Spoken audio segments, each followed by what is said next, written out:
Salve, nação rubro-negra, todos bem? Espero que sim, né? O momento do Flamengo não é bom, é um momento muito complicado, mas eu tenho certeza que a gente vai passar por cima disso tudo e é justamente isso que eu vim falar aqui com vocês também, né? Nós vamos falar um pouquinho sobre esse jogo do Flamengo, embora vocês já estejam de cabeça inchada, né? Toda hora vendo nos noticiários, na internet, né? Tudo sobre o jogo, mas eu vou dar minha percepção aqui, nem que seja um pouquinho, falar sobre essa derrota do Flamengo, né? Perdeu de 3-1 para o Internacional, uma partida que acredito que nenhum rubro-negro estava com a expectativa de uma grande exibição ou de repente de uma grande vitória, mas todo mundo esperava, no mínimo, sair com um empate lá do Beira-Rio ou que o Flamengo pudesse jogar um pouco melhor do que se apresentou para essa partida, né? Nós vamos falar um pouquinho também da barca do Flamengo como está na capa, alguns jogadores, né, que já poderiam sair do Flamengo, embora a gente ainda esteja no meio do ano. Nós vamos falar também um pouquinho sobre as lideranças, né, que entraram em campo, as escolhas do nosso treinador Dorival, né? Muitos torcedores preocupados se ele vai dar continuidade a essa escalação, com o Felipe Luiz na lateral esquerda, com o Diego Alves no gol. Eu acredito que de todos esses jogadores, o Diego Alves seja o jogador que a gente que ainda não teve muitas oportunidades, né? Embora tenha jogado no Campeonato Carioca, tenha tido algumas falhas, mas durante um bom tempo ele não teve grandes oportunidades. Vamos falar também um pouquinho sobre a arbitragem, né? O que foi esse jogo, né? Embora o Flamengo não tenha perdido apenas pelo lance que não foi dado pênalti e do lance mal marcado a favor do Internacional, eu acho que são pontos que o Flamengo precisa abrir o olho e precisa cobrar não só nas redes sociais através dos seus torcedores, mas também na própria CBF. E vou mostrar aqui também o scout do jogo. Eu vou começar falando um pouquinho a respeito, inclusive eu vou dar a fonte para vocês no SofaScore. O Flamengo teve 68% de posse de bola contra 32% do Internacional, foram 16 chutes ao gol contra 11 do Colorado.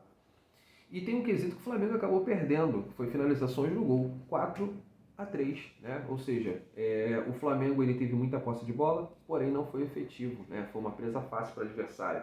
O Flamengo não conseguiu criar oportunidades. O Flamengo não consegue criar há muito tempo, tem muita dificuldade e vem jogando pelas laterais, aquele chuveirinho na área, né? O Mateuzinho por um lado, ou Ayrton Lucas, ou Felipe Luiz, sempre tentando cruzar essa bola na área. O Flamengo tem utilizado mais o lado direito. O Mateuzinho tem sido mais acionado do que o lado esquerdo, né? Nessa partida contra o Internacional, acredito até pela questão física, né, do Davi Luiz, né? Não é um jogador que está 100%, mas há muito tempo. Então acredito que para não deixar espaço, né, um jogador mais velho, o Flamengo preferiu segurar um pouco mais o jogador, embora dentro dessa partida o Mateuzinho já ficou um pouco mais, o Felipe Luiz subiu um pouco mais, e nas oportunidades que teve, inclusive no primeiro gol, o Felipe Luiz acabou dando a bola de bandeja para o adversário, né? Foi num passe ali, numa infelicidade, ele acabou errando um passe pelo lado esquerdo numa saída de bola e o Internacional acabou aproveitando, fazendo 1-0. E o Dorival vai ter muito trabalho com esse time do Flamengo, né? Não só na questão física,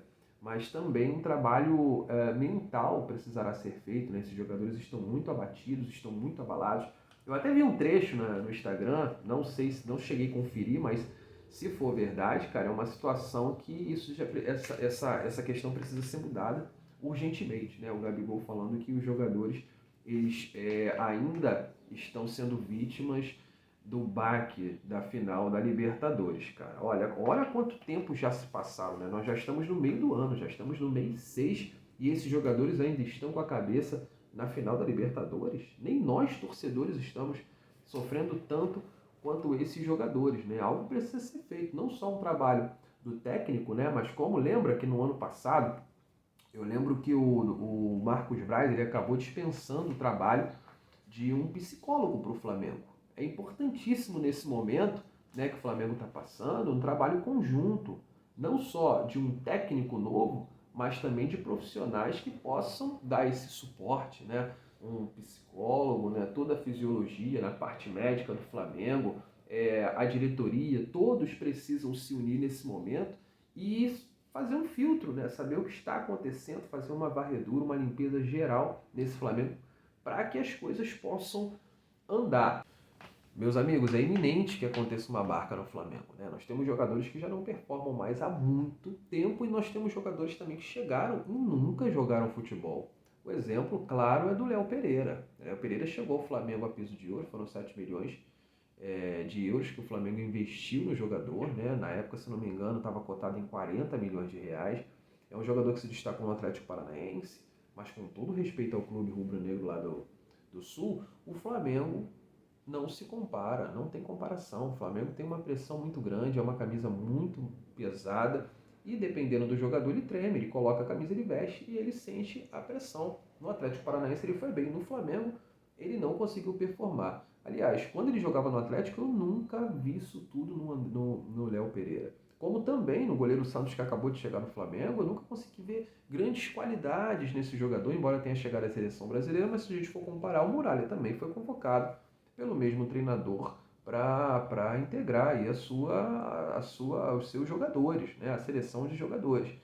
Então realmente fica muito complicado a gente dar mais oportunidades, novas oportunidades a esse jogador, mesmo ele sendo ativo do clube. Não dá, foram erros capitais, um jogador que fica nervoso dentro de campo, já teve problema com a torcida, foi expulso num jogo importante da Libertadores no ano passado.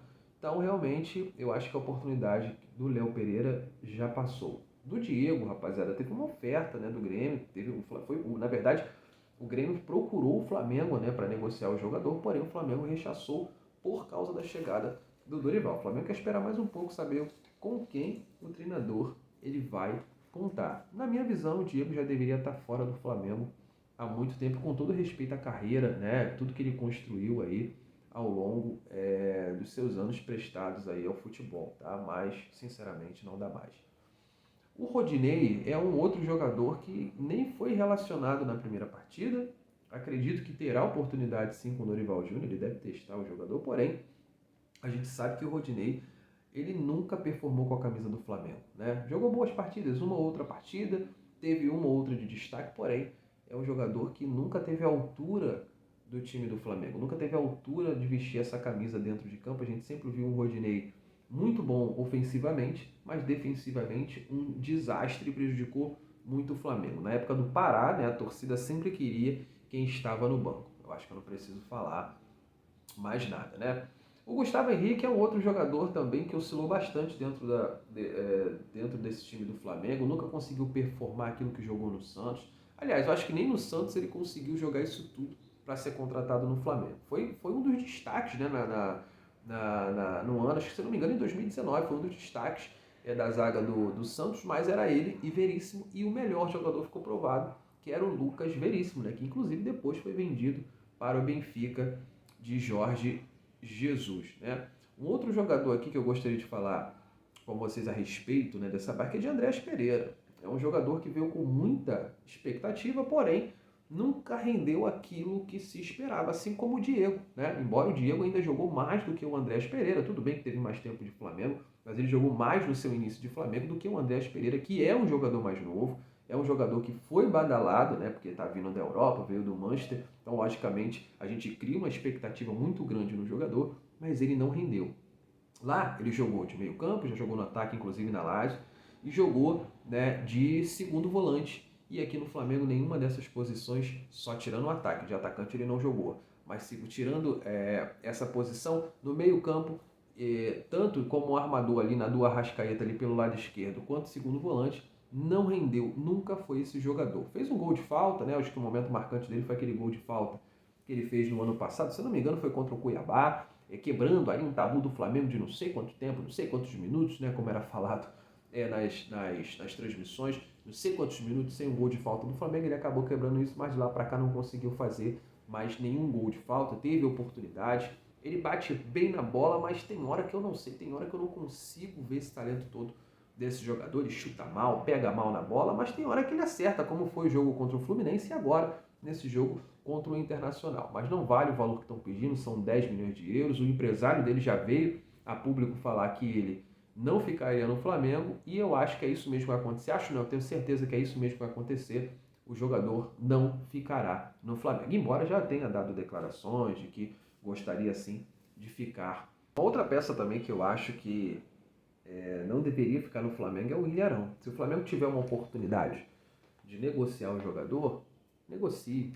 O Arão já não joga bola há muito tempo. Eu acredito que o grande momento do Arão foi com o Rogério Ceni na época que ele jogava na zaga do Flamengo e de repente fez até umas boas partidas aí no início com o Renato Gaúcho. Mas acho que o grande momento dele foi na zaga com o Rogério Ceni. De lá para cá, não performou, não jogou bola e nesse momento eu acho que ele precisa ser negociado. Um outro jogador aí que a gente pode colocar nessa barca é o do chileno Isla, né? Um jogador que ele já teve a oportunidade tanto de lateral, muitas vezes, e também de ala, né? Com o próprio Paulo Sousa, e não foi bem, um jogador inseguro. Dentro de campo você não tem nenhuma confiança nesse jogador. Ele até vai muito ao ataque, né? Ele fazia aquela dobradinha com o Everton Ribeiro, mas quando se trata da parte defensiva, deixa muito a desejar. O Flamengo já tomou muitos gols por aquele lado, já cometeu alguns pênaltis também, prejudicando o time do Flamengo. E para mim é outro jogador que já deveria estar longe do Flamengo. Vou pedir para você colocar nos comentários qual outro jogador que nós não citamos aqui que você gostaria de ver nessa barca aí, indo para bem longe do Flamengo. Meus amigos, o Braulio da Silva Sampaio foi o árbitro que apitou esse jogo entre Flamengo e Internacional. Ele já teve uma outra polêmica envolvido aí com o Flamengo e dessa vez ele não passou desapercebido, ele acabou cometendo algumas falhas, inclusive no primeiro tempo teve um lance no Gabigol, que era um pênalti claro, ele acabou não dando, e no segundo tempo, aquele pênalti mandrake aí que ele deu a favor do Internacional, e os dois lances, cara, ele não consultou o VAR, ele não foi chamado sequer para dar uma olhadinha lá no VAR, o que poderia dar a oportunidade do Flamengo mudar a história do jogo, né? A gente sabe que esse fator pode mudar um gol, pode mudar tudo, inclusive quando o Flamengo tomou o gol aos 46 segundos do primeiro tempo, aquilo ali mudou totalmente a estratégia do Flamengo. Não estou dizendo que é o fator primordial, mas é algo muito importante que mexe com a estratégia, mexe com a parte mental. Isso tudo pode prejudicar. E também o Internacional tivesse aí feito menos o gol. Se a gente for colocar aí na ponta do lápis, poderia ter sido 2-2 a partida, o Internacional ficaria sem menos de 2 pontos, um adversário